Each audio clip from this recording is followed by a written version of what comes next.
पिछले साल हरियाणा के जब विधानसभा का चुनाव हुआ उसमें फेक वोट के जरिए जो कांग्रेस पार्टी चुनाव जीत रही थी उसे हरा दिया गया, ऐसा राहुल गांधी का दावा। देखिए, राहुल जी की ये फितरत रही है, जब भी वो चुनाव में हारते हैं इसका एहसास उनको होने लगता है और एक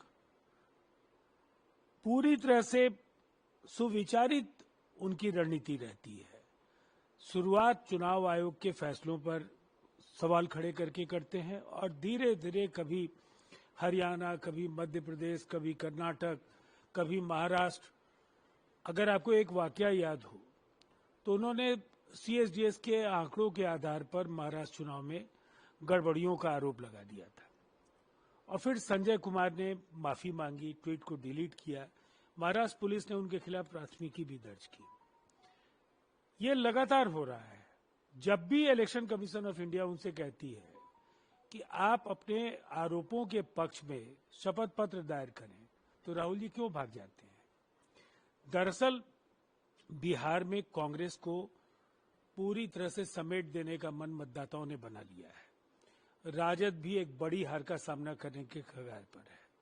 अब इस हार को किसी भी तरीके से पचा नहीं पा रहे हैं और इसीलिए ये इस तरह से चुनाव की वैधता, लोकतंत्र, संविधान, ये लगातार ये जो उनके बयान हैं, उन बयानों से आम आदमी बहुत परेशान है और जो बची खुची साख है वो कांग्रेस की मिट रही है। लेकिन वो तो आंकड़े के साथ आए हैं। 2 करोड़ वोटर है हरियाणा में, 25 लाख फेक वोट था, हमारी टीम ने 5.21 लाख लोगों को ये किया, तो सारी आंकड़े और जानकारी के साथ बता रहे हैं कि किस तरह से अब उनके आंकड़े, वोटिंग हुआ है। उनके आंकड़े कितने सच हैं ये तो ईसीआई बताएगा, लेकिन तारीख जो वो तय करते हैं खुलासे का, कल मतदान का पहला चरण है। मतदाताओं के दिमाग में संशय कैसे बढ़ा दिया जाए, ये खेल बहुत ही कायदे से वो हर बार करते रहे हैं और उन्हें जानकारी मिल गई है कि बहुत ही बुरी स्थितियों का सामना उनकी पार्टी और उनका गठबंधन करने जा रहा है। तो उनके आरोपों पर जो हम लोगों की त्वरित प्रतिक्रिया है वो यही है कि आरोपों के सत्यता को लेकर के अगर इतने आश्वस्त रहते हैं तो जब भी आयोग ने एक प्रक्रिया का हवाला दिया कि ऐसे आरोपों के साथ आप एफिडेविट फाइल कीजिए, इसका पालन उन्हें जरूर करना चाहिए। और आखिरी सवाल कि क्या जिस तरह से राहुल गांधी का खुलासा हुआ है बिहार चुनाव के फर्स्ट फेज के ठीक पहले, इसका बिहार के चुनाव पर, मतदान पर कितना असर होगा? देखिए, कोशिश वो लाख करते रहे हैं, मतदाताओं का मन बदल नहीं पाएंगे। एक अपराजेय विराट जनादेश एनडीए को नीतीश कुमार जी की अगुवाई में अगली सरकार बनाने के लिए मिल रहा है। उनका आशीर्वाद मिल गया है और जो जमीनी रिपोर्ट है उसके हिसाब से 2010 से बेहतर नतीजे हम लेकर के आ रहे हैं।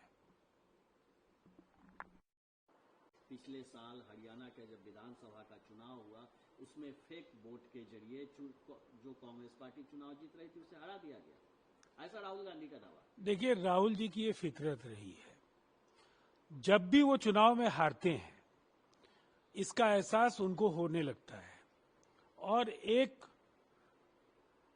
पूरी तरह से सुविचारित उनकी रणनीति रहती है। शुरुआत चुनाव आयोग के फैसलों पर सवाल खड़े करके करते हैं और धीरे धीरे कभी हरियाणा, कभी मध्य प्रदेश, कभी कर्नाटक, कभी महाराष्ट्र। अगर आपको एक वाकया याद हो तो उन्होंने सीएसडीएस के आंकड़ों के आधार पर महाराष्ट्र चुनाव में गड़बड़ियों का आरोप लगा दिया था और फिर संजय कुमार ने माफी मांगी, ट्वीट को डिलीट किया। महाराष्ट्र पुलिस ने उनके खिलाफ प्राथमिकी भी दर्ज की। ये लगातार हो रहा है। जब भी इलेक्शन कमीशन ऑफ इंडिया उनसे कहती है कि आप अपने आरोपों के पक्ष में शपथ पत्र दायर करें, तो राहुल जी क्यों भाग जाते हैं? दरअसल बिहार में कांग्रेस को पूरी तरह से समेट देने का मन मतदाताओं ने बना लिया है। राजद भी एक बड़ी हार का सामना करने के कगार पर है। अब इस हार को किसी भी तरीके से पचा नहीं पा रहे हैं और इसीलिए ये इस तरह से चुनाव की वैधता, लोकतंत्र, संविधान, ये लगातार ये जो उनके बयान हैं, उन बयानों से आम आदमी बहुत परेशान है और जो बची खुची साख है वो कांग्रेस की मिट रही है। लेकिन वो तो आंकड़े के साथ आए हैं। 2 करोड़ वोटर है हरियाणा में, 25 लाख पे एक वोट था, हमारी टीम ने 5.21 लाख लोगों को ये किया, तो सारी आंकड़े और जानकारी के साथ बता रहे हैं कि किस तरह से अब उनके आंकड़े वोटिंग हुआ है। उनके आंकड़े कितने सच हैं ये तो ईसीआई बताएगा, लेकिन तारीख जो वो तय करते हैं खुलासे का, कल मतदान का पहला चरण है। मतदाताओं के दिमाग में संशय कैसे बढ़ा दिया जाए, ये खेल बहुत ही कायदे से वो हर बार करते रहे हैं और उन्हें जानकारी मिल गई है कि बहुत ही बुरी स्थितियों का सामना उनकी पार्टी और उनका गठबंधन करने जा रहा है।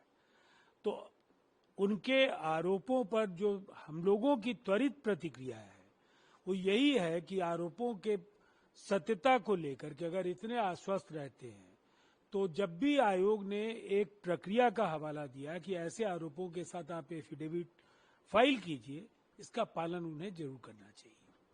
और आखिरी सवाल कि क्या जिस तरह से राहुल गांधी का खुलासा हुआ है बिहार चुनाव के फर्स्ट फेज के ठीक पहले, इसका बिहार के चुनाव पर, मतदान पर कितना असर होगा? देखिए, कोशिश वो लाख करते रहे हैं, मतदाताओं का मन बदल नहीं पाएंगे। एक अपराजेय विराट जनादेश एनडीए को नीतीश कुमार जी की अगुवाई में अगली सरकार बनाने के लिए मिल रहा है, उनका आशीर्वाद मिल गया है और जो जमीनी रिपोर्ट है उसके हिसाब से 2010 से बेहतर नतीजे हम लेकर के आ रहे हैं।